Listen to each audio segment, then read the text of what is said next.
Avec le livre de Shemot que nous ouvrons à nouveau cette semaine, c'est l'histoire des enfants d'Israël en Égypte que nous recommençons à lire, les vicissitudes, l'oppression, jusqu'à la délivrance qui interviendra dans 2 semaines,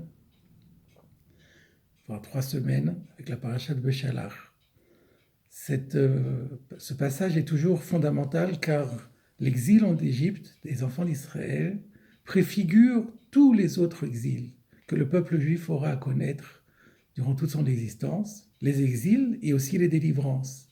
Et donc c'est toujours avec beaucoup d'attention que nous devons relire chaque détail, car il y a dans chaque détail des enseignements qui sont valables toujours pour nous.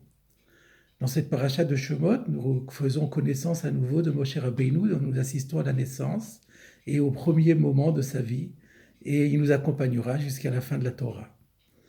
Un des passages les plus marquants de cette paracha est la première rencontre de Moshe Rabbeinu avec Dieu lors de la fameuse vision du buisson ardent, et durant laquelle Dieu va investir Moïse de sa mission d'être son délégué auprès de Pharaon pour lui demander de laisser sortir son peuple. Et ce qui nous étonne beaucoup, c'est que Moshe Rabbeinu va refuser cette mission. D'après la tradition rapportée par le Midrash et rapportée elle-même par Rashi, contrairement à ce que les gens pensent et contrairement à la lecture obvie du texte, cette conversation entre Dieu et Moshe au sujet de cette mission va durer pas moins de 7 jours. 7 jours d'une négociation extrêmement lourde où Dieu va tout faire pour séduire Moshe.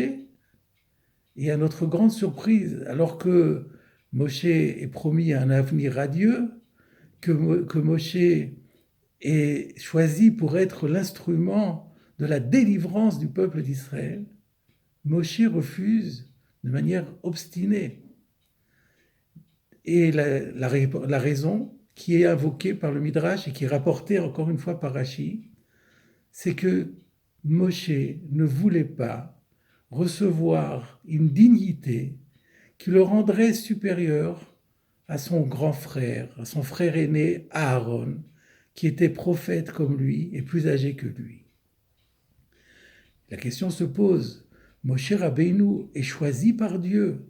C'est donc que c'est lui qui convient, mieux encore que Aaron, pour accomplir cette tâche grandiose et si fondamentale et si précieuse pour toute la collectivité. Comment Moshe Rabbeinu peut-il tenter un seul instant de s'opposer au projet divin ? Le Rav Ruderman, que j'ai déjà cité plusieurs fois ici, qui était le Rosh Yeshiva de la Yeshiva de Baltimore aux États-Unis, mais qui avait étudié dans sa jeunesse à Slabodka et dont le maître était le sabbat de Slabodka, nous dit que son maître avait coutume de répondre à cette question en disant qu'on voit de là l'importance qu'il y a à ne pas porter atteinte à la dignité d'autrui. Pour Moshe Rabbeinu, aussi important que soit la mission qui lui est confiée, et bien que celle-ci lui soit confiée par Dieu, il ne peut être question de le faire si c'est pour blesser quelque part Aaron dans son amour-propre, dans sa dignité. Le respect de la dignité d'autrui, ce qu'on appelle en hébreu le kavod, est quelque chose de si important, de si fondamental, que cela prime tout, même le refus d'une telle mission. Et c'est ainsi, nous dit le Rav Ruderman, que le sabbat de Slabodka disait à plusieurs reprises, à de très nombreuses reprises dans son existence, combien il est très important de ne jamais toucher à la dignité de quelqu'un, de ne jamais froisser quelqu'un, de ne pas être désobligeant vis-à-vis de lui, de ne pas le vexer, de ne pas l'humilier, de tenir compte de son amour-propre, de ne pas le blesser quelque part. Mais j'ai une objection à cette explication, parce que juste après, le texte dit « Vayichar af Hashem b'Moshe ». La colère de Dieu s'est enflammée contre Moshe. Si elle s'est enflammée contre Moshe, c'est qu'il y a quelque chose qui n'allait pas, malgré tout. Et je voudrais tenter la réponse suivante. C'est toujours la même idée. Le kavod est très important. Tenir du kavod d'autrui, respecter le kavod d'autrui, c'est fondamental. Mais Hachem aussi, il a du kavod. Baruch kavod Hachem mimkomo. Et on doit aussi respecter, peut-être plus encore que le kavod des hommes, il faut aussi respecter Akadosh Baruch Hu. Le respect de Akadosh Baruch Hu est fondamental. Nous en avons une illustration extraordinaire dans la Gemara de Sanhedrin d'Aftsadi Vav, où la Gemara se demande pourquoi Dieu a permis à ce qu'un rachat, un impie comme Nabuchodonosor qui a détruit le temple, eut une telle gloire durant tout son règne et puis construire un véritable empire, l'empire de Babylone. Par quel mérite? Et la Gemara nous raconte cette histoire surprenante. C'est qu'au départ, Nabuchodonosor n'était pas roi, il était simplement secrétaire du roi de l'époque, Baladan. Et celui-ci avait appris que le roi Hiskiyahu, roi de Jérusalem, roi du peuple de Juda, avait été guéri miraculeusement. Et il a voulu lui envoyer une lettre.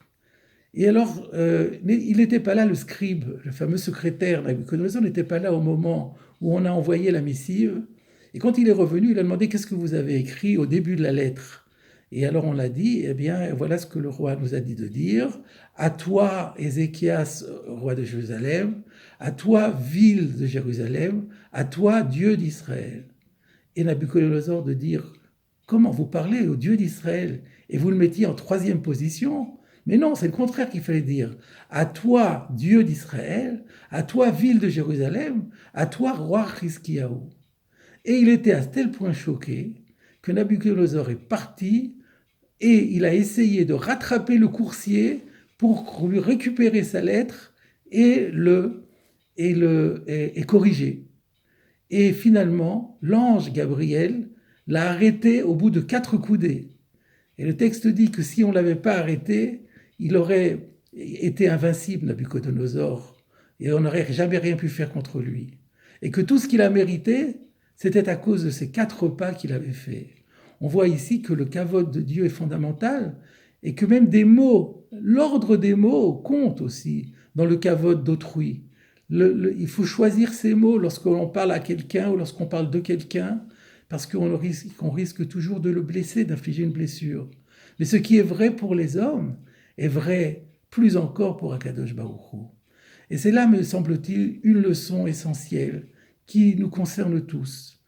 Nous devons tout d'abord, nous n'en ferons jamais assez dans ce domaine, être extrêmement attentifs à nos paroles et à nos gestes pour ne blesser personne.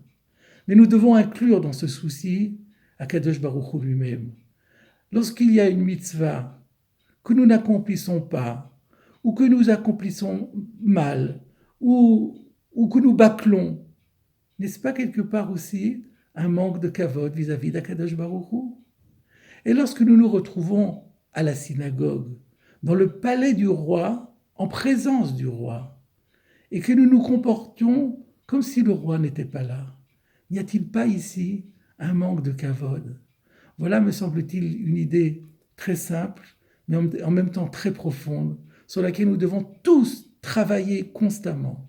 Et notamment, la manière dont nous nous comportons au Beth Knesset peut avoir des conséquences fondamentales.